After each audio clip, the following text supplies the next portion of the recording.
Good morning girls. Upon unit trust of India के बारे में पढ़ रहे थे। अब उसकी आगे की योजनाएं जो है बच्चों की उपहार योजना, जिसे हम कहते हैं children's gift plan. Unit trust of India द्वारा बच्चों के कल्याण के लिए उपहार योजना भी चलाई गई। कई तो बड़ों के लिए योजना चलाई गई थी, लेकिन ये जो हमने चलाई है ये बच्चों के लिए चलाई गई। इस योजना का शुभारंभ कब हुआ था? 1970 में।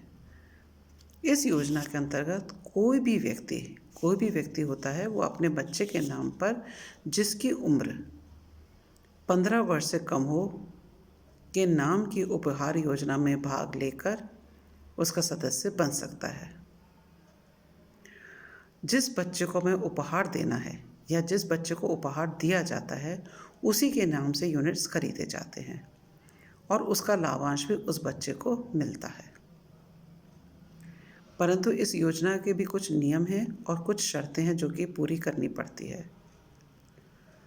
यूनिट्स उसी बच्चे के नाम से खरीदा जाता है जिसे कि उपहार दिया जाना है, तथा इस पर होने वाले लाभांश भी उसी बच्चे को ही मिलते हैं। मतलब हमने जिस बच्चे के नाम पे यूनिट खरीदी है, तो लाभ भी अब वही बच्चा पाएगा, चाहे वो 15 वर्ष से कम का हो, उसके माता पिता को उसका लाभ नहीं मिलेगा, क्योंकि हमने यूनिट उस बच्चे के नाम पे खरीदी है, तो अब वो उस बच्चे को ही उसका लाभ मिलेगा। यूनिट 100 रुपये के मूल्य के गुणांकों में खरीदे जाते हैं।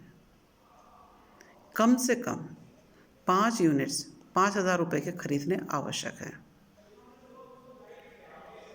यूनिट्स का भुगतान बच्चे के वयस्क होने पर ही किया जाता है। मतलब बच्चा जब वयस्क हो जाता है, 18 साल का हो जाएगा, तभी हम उसका भुगतान कर सकते हैं, उससे पहले नहीं कर सकते। लड़की की उम्र तो 18 होनी चाहिए और लड़के की उम्र कितनी है? 21 वर्ष निर्धारित की गई है।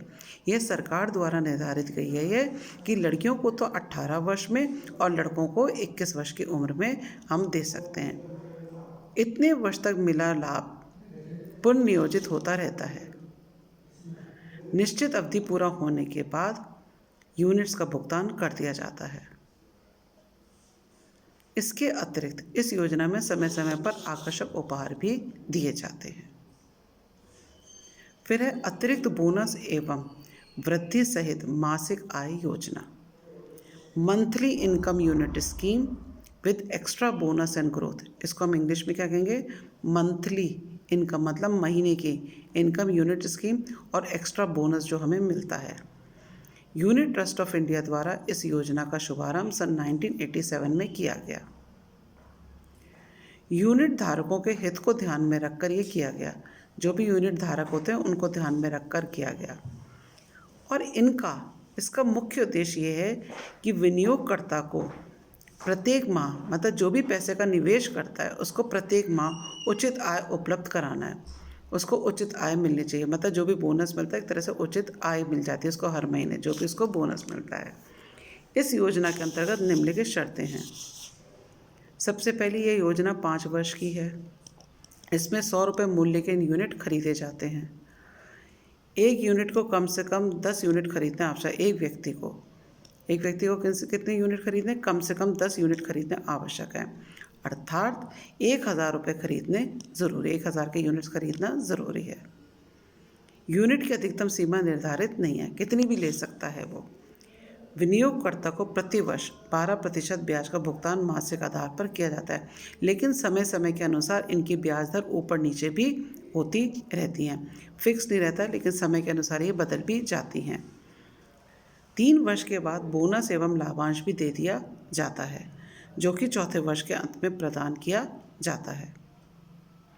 5वें वर्ष के अंत तक न्यूनतम 2% की वृद्धि की दी जाती है। इस प्रकार 5वें वर्ष के अंत में 14% ब्याज एवं लाभांश मिलता है। योजना में कोई भी व्यक्ति स्वयं के नाम पर या संयुक्त रूप से धन का विनियोग कर सकता है। नाबालिग के नाम पर संरक्षक या अभिभावक के माध्यम से धन का विनियोजन किया जा सकता है। मानसिक रूप से विकलांग व्यक्ति भी इस योजना का लाभ अभिभावक या संरक्षक के माध्यम से ले सकता है। धार्मिक संस्थाएं हों या ट्रस्ट आदि भी इस योजना में भाग ले सकते हैं। इस योजना में ये भी है कि उत्तराधिकारी के नाम की भी सुविधा उपलब्ध है। अब नेक्स्ट क्लास में मैं आपको बताऊंगी भविष्य निधि योजना के बारे में।